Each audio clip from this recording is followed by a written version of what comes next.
Clothing is one product that has high return rates. Unlike in a grocery store, the online shopper can try things on before buying. So, companies offer free returns to make it easy for shoppers to purchase the same item of clothing in different sizes and colors. Customers try them at home, keep one and return the rest of them. However, when clothes are returned, they are not always cleaned and put back for sale. This is because many companies have found it cheaper to simply throw away returned items than to pay someone to sort the damaged goods from the unwanted ones. In this case, the returned clothes, which might be in perfect condition, ended in landfill or burned.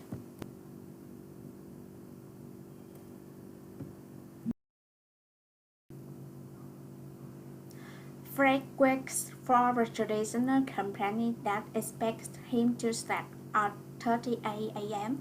and leave at 5 p.m. or later every day. Most of his work is done on a project basis, and as a manager, he is responsible for the quality of work that is produced and for meeting deadlines. On most days of the week, there is often extra work to be done on a project, and Fred stays late in the office or bring his work home. Occasionally, when he finishes on his work before 5 p.m., he finds himself hanging around, chatting with colleagues and waiting for the time he can officially leave. With two small children at school, Fred has to use his annual leave in order to take time off when his children are ill, when he wants to attend their sports day, or anytime the kids have a half day at school. Fred also flees an hour drive from his office and therefore spends 2 hours a day commuting.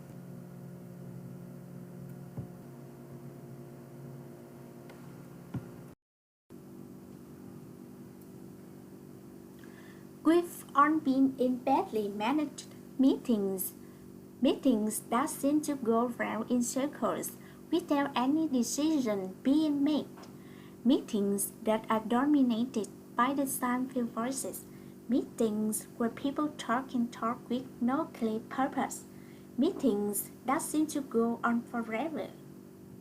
A European survey found that the typical staff member spends 187 hours a year in meetings. The report suggested that 56% of those meetings were considered unproductive. In a survey of office workers across the UK, it was found that each employee cost their company an average of £38.50 for every meeting they attended. So, how can we have more efficient, effective, and even inspiring meetings?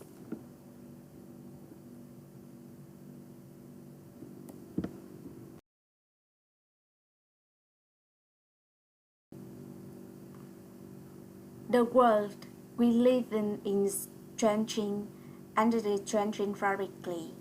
Whether this is driven by technology, globalization, or in response to specific crises, there is no doubt that the workplace of today needs to constantly adapt to ongoing changes in order to remain efficient and competitive. In more traditional work setting, the definition of a good employee was someone who came to the office on time at 9 a.m., sat at their desk and worked hard, taking direction from their managers and following the rules. This model employee would be their friend Nasai, always appearing busy until it's great time to go home at 6 p.m. But with the development of smartphones and internet technology, many companies are starting to form virtual teams with team members living in different time zones. Employees are now flying themselves, answering emails, attending meetings, and working on reports from home outside their usual working hours. People now need to work smarter and not just harder.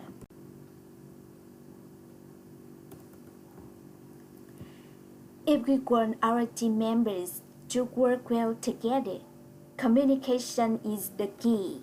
We need to provide effective channels of communication and encourage people to share what they're doing. Simply meeting once a week for updates is not enough. There are many project management tools like Microsoft Teams or Slack. Provide a regular and often channel of communication with everyone. Another option could be creating a group on messaging apps like WhatsApp or Line for party members a chance to informally communicate with others.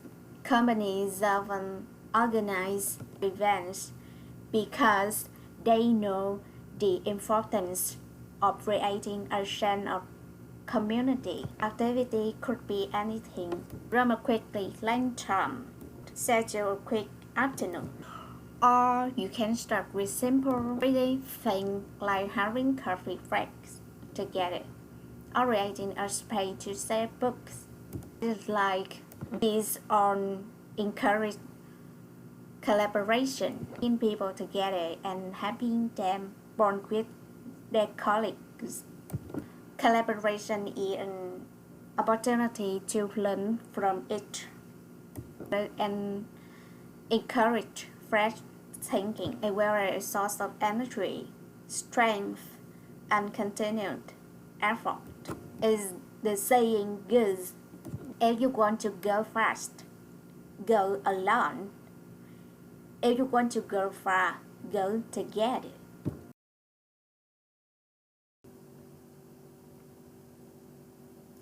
You start with a theory.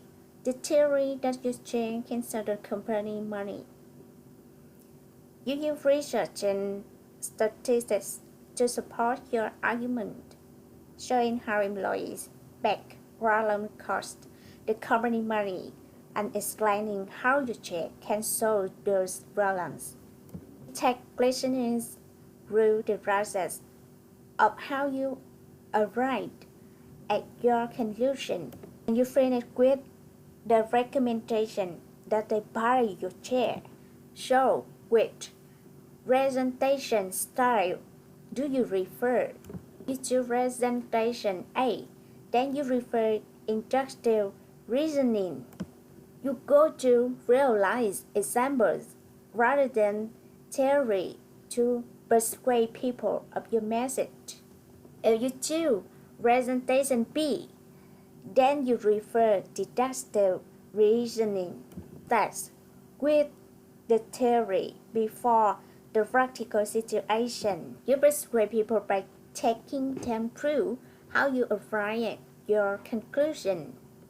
In the culture map, Meyer suggests that Anglo-Saxon culture like the US, Canada, Australia, and the UK prefer an inductive style reasoning, where she connects deductive reasoning to countries like Italy, France, Spain, and Russia, Brazil, Argentina, Mexico, and Sweden falling the middle of the two. Meyer also explains that Asian culture tend towards picture thinking, which requires a different approach entirely.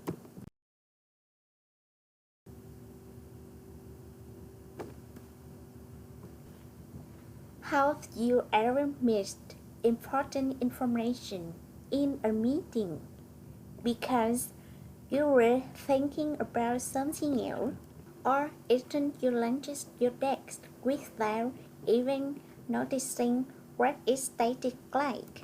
If this sounds familiar, you're not alone. Research has shown that 7% of the time people are thinking about something other than what they're doing. People's minds wonder whether they're trying to read important emails, speaking to clients, updating the sales figures, or talking to colleagues. Interestingly, we also found that people were less when their minds were wandering than when they were not. Being mindful and paying attention to the present can not only improve our focus, it can also help us reduce stress, improve relationships, and allow us to feel more connected with the present moment.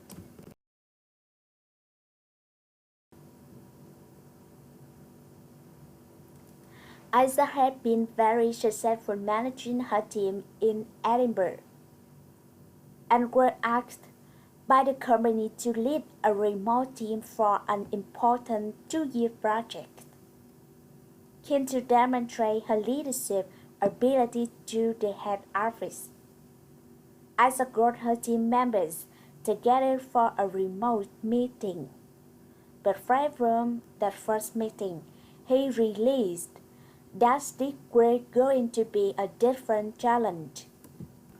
First that Archie was late for the meeting by about 15 minutes because of technical problems. Lucia kept asking about really specific details, while Aisha were hoping to use the meeting to get to know the team members and identify priorities. Archie and Lucia kept accidentally talking at the same time, and when they didn't speak, there was an uncomfortable silence. Valentina hardly said a word. No one has their cameras. There was none of usual communication through body language or facial expressions. The visual clue Isa had no idea whether people were interested, lost, confused, or bored. By the end of the meeting, Isa didn't feel like she had achieved much of her agenda and wasn't sure what people had understood. She wondered how she was going to build trust and encourage bonding in her team.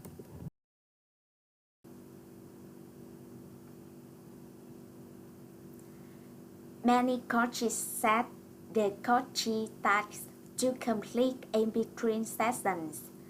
After a series of sessions, the coach helps motivate the coachee to follow steps towards success. Tracks the coachee's progress and keeps them focused on the end goal. The coach doesn't do the work for the coachee, nor do they advise them. They act as a guide to help the individual find the appropriate strategies in reaching their goals. There are many benefits to employing an external business coach, like their attractivity and fresh perspective. Business leaders and managers have also discovered that they acquire coaching skills themselves. This can help them improve the performance of their teams. Managers are now taking coaching training in order to help internal coaching conversation with team members who might be having difficulties. Many are not seeing the power of coaching as a way to help their business grow and ensure their staff are happy and motivated.